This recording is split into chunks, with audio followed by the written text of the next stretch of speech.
रहीम का बिरयानी। कोल्हापुर नाम के गांव में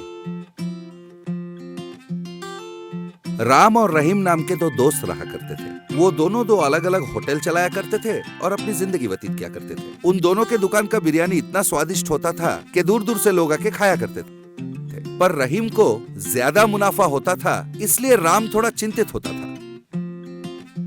एक दिन राम ने रहीम से कहा, रहीम, हम दोनों ने एक साथ व्यापार शुरू किया था। लोग कहते हैं कि हम दोनों के बिरयानी का स्वाद एक जैसा है, पर मुझसे ज्यादा मुनाफा तो तुम कमाते हो।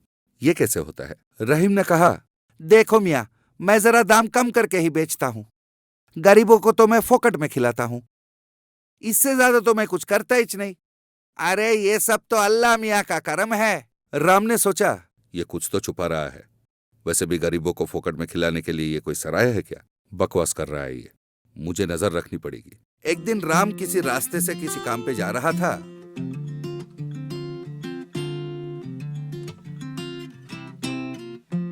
उसने देखा एक आदमी जमीन पे गिरा हुआ है और वो पानी पानी पुकार रहा था। तो राम दौड़ के गया, पानी लाया और उसे पिला दिया। फिर वो आदमी उठ बैठा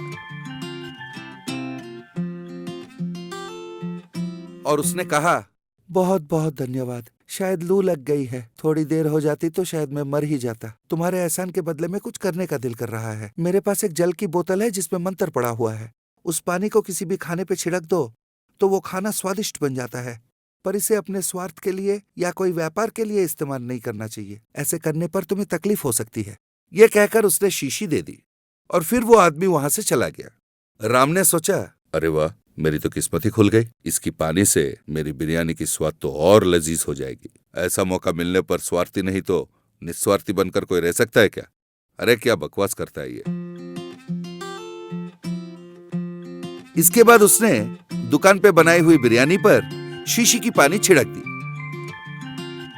उसे खाकर ग्राहक बहुत खुश हुए। खाते खाते ग्राहक ने कहा, अरे भाई राम, तुम्हारी बिरयानी तो लाजवाब है। पहले कभी इतनी स्वादिष्ट नहीं थी। भाई कौन सा जादू चला दिया आज इस पर? इसके बाद से राम के दुकान पर ग्राहकों का लाइन लग गया और रहीम के दुकान पर लोगों ने तो खाना ही बंद कर दिया था। राम ने बिरयानी का दाम भी बढ़ा दिया और उसने तो नमक मिर्च सही है कि नहीं ये भी देखना बंद कर दिया।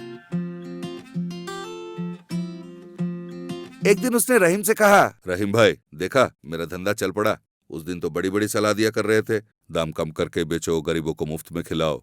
तुम्हारे दुकान पे अब कोई नहीं आएगा। जाके कोई दूसरी धंधा चालू कर लो, जाओ।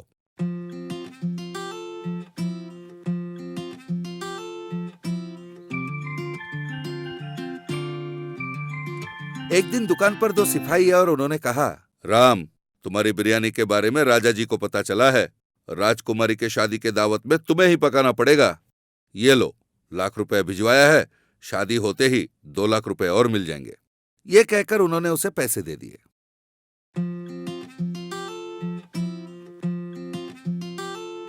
राजा जी के राजमहल में शादी के दिन उसने बिरयानी पकाई और उस पर पानी छिड़क दिया।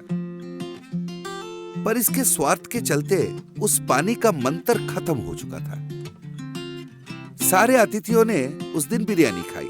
बिरयानी बहुत ही गंदा बना था, इसलिए वो खा ना सके और उड़ गए।